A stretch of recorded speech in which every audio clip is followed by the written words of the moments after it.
अस्सलाम वालेकुम जी। आज का लम्हा फ़िक्र ये भी है कि जब हम बेटी ब्याहते हैं तो हमारी ये ख्वाहिशात होती हैं कि हमारा जो दामाद हो वो हमारी बेटी को हाथ का छाला बना कर रखे। उसके बरक्स जो हम बहू ब्याह कर लाती हैं उसके बारे में हमारी जो तवक्कुआत होती है वो उसके बिल्कुल अपोजिट होती है। जैसे कि वो पूरे घर की निगरान हो, वो पूरे घर में एक चक्रव्यूह की तरह घूमती फिरे, जिसमें सास ससुर की खिदमत करने में से लेकर अपने खामद की तवक्कुआत और उसके बाद देवर और नंदों के जो नखरे होते हैं वो सब कुछ झेलना भी शामिल होता है। तो एक औरत जब अपने घर में आती है, अपने घर से मुराद ये है कि जब एक लड़की जनी अपने बाप के घर में जनी, वहाँ पे वो पली बड़ी, फिर उसकी शादी हुई अपने खामद के घर में। अब अक्सर कहने को सुनने को मिलता है कि ये तेरा घर है। अगर वो उसका घर है तो उसमें आगे उसके कोई नुकसान हो गया, उसके कोई गिलास टूट गया, कोई प्लेट टूट गई, तो सास ने उसकी लेनी कर देती है।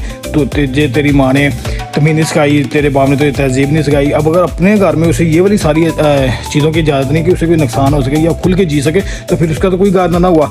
इस अक्सर बेशतर कहते हैं कि औरत का कोई घर नहीं होता, क्योंकि जब वो जनी बाप के घर में जनी वहाँ पे पली बड़ी उसके घर में आ गई, खामद के घर में आ गई, खामद के घर में भी इस तरह के सारे मामला करने हैं। तो जाहिर सी बात है फिर हर लड़की डिमांड करेगी भी मुझे अलहदा कर दो, मुझे और मेरे खामद को अलहदा करो, तो ताकि मैं अच्छे तरीके अपनी मर्जी से उठूँ, खाऊँ पीऊँ, मेरा खामद ही और मैं हो, मेरे बच्चे हों, मुझे कोई टोकने वाला ना हो। इसमें अगर पेरेंट्स, जो लड़के के पेरेंट्स होते हैं, वो वाकई ही लड़की को बहू की बजाय बेटी माने, तो इस तरह के मामला हों ही ना। लड़की भी फिर खुश होकर, जो मसलन के अपने सास ससुर हो गए उनको माँ बाप मानने की, नंदों को बहनें मानने की, जो देवर जेठ हो गए उनको भाई मानने की।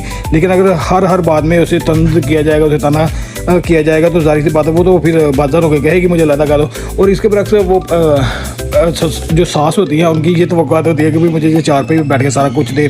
तो वो जिस तरह कहते हैं ना, इस सिलसिले में अक्सर बेशतर सांसों के जो घुटने होते हैं वो काम करने छोड़ जाते हैं। तो पंजाबी में कहते हैं कि तुरे अपने को ना जाए तो फिटे में गोडियाँ था।